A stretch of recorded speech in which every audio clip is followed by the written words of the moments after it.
Alrighty, welcome back. It's 8:09. Thanksgiving just a couple of days away now, and most of us are getting ready to prepare dishes that we do not cook on a regular basis. And for larger numbers of people, we want to make sure that we're making these meals safely. So joining us today with some safety tips is Janice Lopez, who's a food safety expert. Thank you so much for joining us today.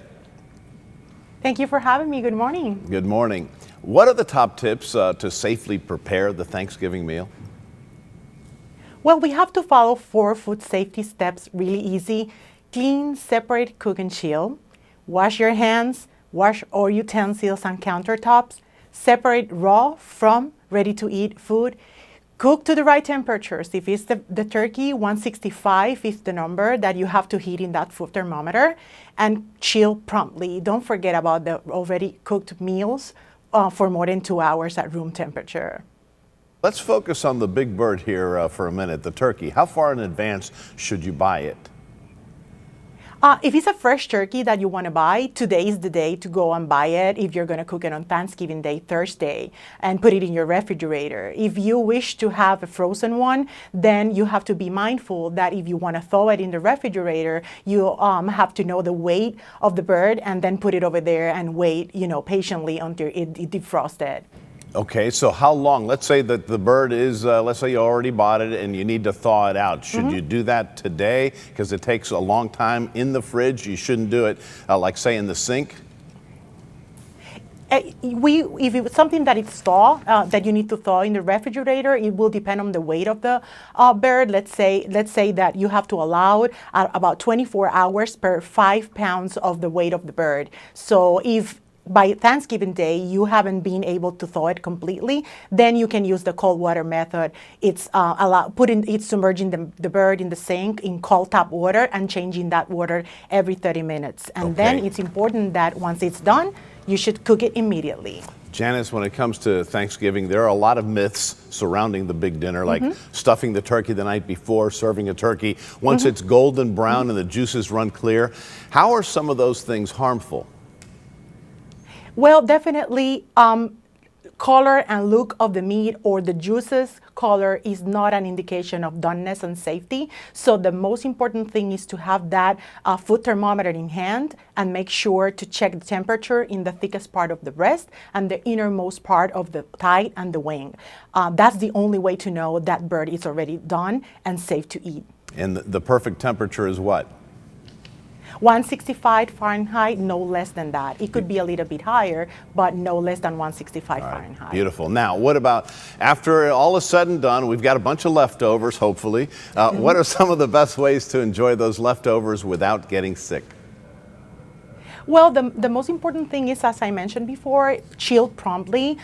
Take that meat out of the bone, put it in shallow containers, right to the refrigerator in no more than 2 hours after it's out of the oven.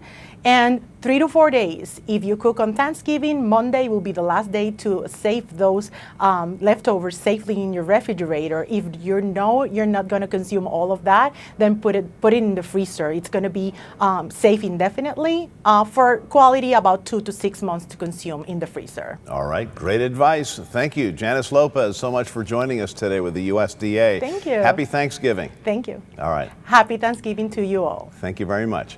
Chris? John, here live in the newsroom this morning. We may be just a couple days away from Thanksgiving, but it looks like Christmas weather in some parts of the country. Take a look at this video out of New York, just a complete whiteout. This is near the Canadian border, right on Lake Ontario. That part of the state digging out from 3 feet of snow. This part of New York could end up actually seeing more snow before this week is over. You think of all the people who are going to be traveling for the holiday, and even if the area you're looking at here, other parts don't have this type of snow. It certainly has some difficult weather as well. Boston, New York, both waking up in the 30s this morning. Holly? 8:14 straight up right now, getting a first look at some of the body camera footage that shows a crash involving an off-duty West Palm Beach police officer. The officer was eventually disciplined. According to our partners at the Palm Beach Post, Sergeant Kevin Farrell was suspended for 120 hours after he crashed his department vehicle this past February. One of the lieutenants, Francisco Alonso, responded to the wreck. He was also reprimanded for not ordering any drug or alcohol testing. According to a report, a security guard told police it looked like Officer Farrell had been drinking a lot. We're working to find out more about a fire that forced several people from their homes in Lake Worth. This happened last night on Priscilla Lane. The fire is out. Fire crews tell us that a damaged gas line sparked the fire, but it's unclear what caused that gas leak. Crews evacuated 4 homes as a precaution. Those people were allowed back into their homes last night. Utility company worked with fire rescue to seal the damaged line.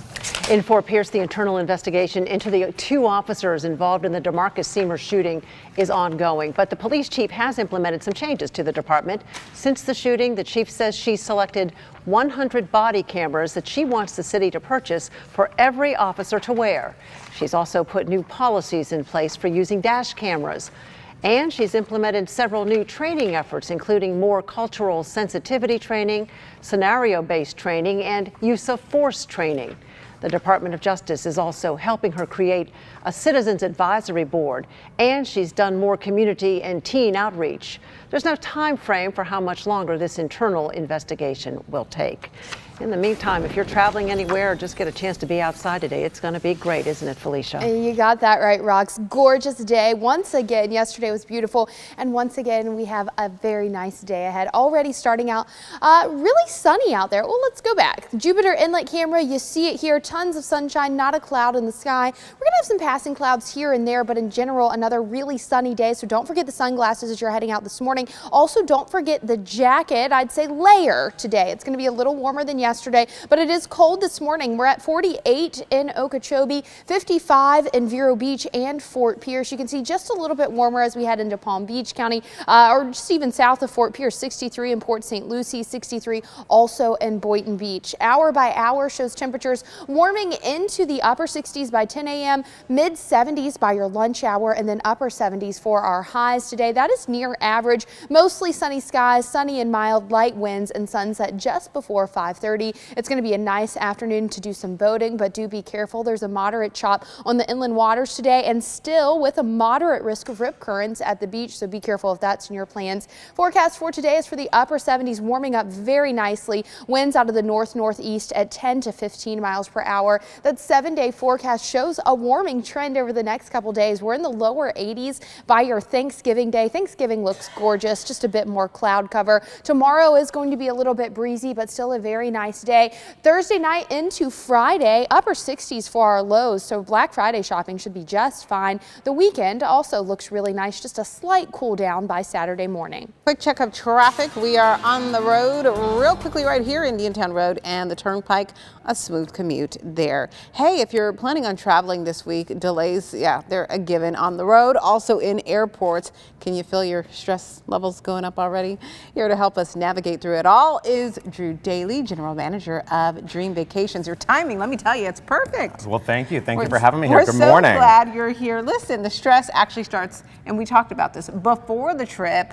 When you're packing, what do I wear? Laundry, how to make it fit. It's getting prepared, making sure you bring all the essentials so that you have everything that you need, and fitting it, right? And of course, with airplanes, there's not a lot of room that you can bring stuff. So I recommend space bags. It really consolidates. These really do work. They work amazing. I've been using them for years, and it's like the best way. And people always say, "How did you fit everything?" Well, the space bags. If you can just do a carry-on, that's the key. It's the way to go. Especially, I recommend. This is the busiest week of travel, and it's going to be long lines. So expect the unexpected. And if you don't have to check a bag, it saves you time and it allows you to spend more time with family. Yeah, so for those of us who are flying and we do have to do those long lines, is there any way to beat them? Yes, I strongly recommend that you get there 2.5 to 3 hours prior to your flight, because the TSA pre-check lines will even be longer than the norm. And people don't expect it, but your commute to get to the airport will be that much longer as well. Finding parking. A lot of times we kind of cut it close, especially out of PBIA. We think, 2 hours, I have not plenty here. of time. But this might be the time where you really need to obey that 2-hour Absolutely, rule. yes. When you're waiting, there may not be a way to avoid a couple of things, in terms of just all of the logistics and things like that. So what can you do to just kind of amp yourself up and go with the flow, as they say? I say sit back, relax, enjoy the scenery, but most importantly, have a bottle of water, have a blank empty bottle, so that way if you're thirsty, you don't have to worry about, because they're expensive, the bottles of water. You can fill up in water stations. Make sure you're fully charged, having a battery backup for your iPhone or any of your smartphones. The worst thing is seeing 50 people run for one charging station, and there's going to be a lot of people And in the we airports. appreciate that the airports have them, but you're so right. Everyone kind of makes a mad dash toward the traveling stations, the charger stations. Kids, Well, if you kids, have I mean, kids. just listen, kick it old school with some coloring books. Oh, I love that, And especially yeah. on the plane, it's a great way for kids to be distracted. And if by chance, even if you have a smart device or a tablet, it doesn't have to require you to drain the battery by Oh, using this is it. the time for them to be creative, maybe keep them out of your hair for Adults a love little coloring bit. books too now. They It's do. it's all the We rage. can do it together. Last but not least, the last thing you want to do is travel, and gosh, this is the worst, get sick. Right.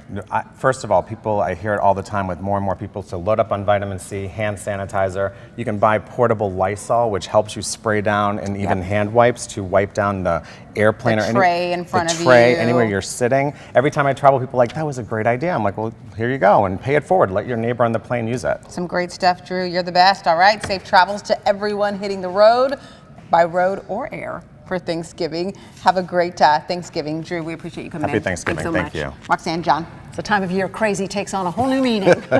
Pack light, that'll keep you less crazy. It's 8:20. The Fox 29 Morning News continues. When we come right back, a rat gets his revenge on a man.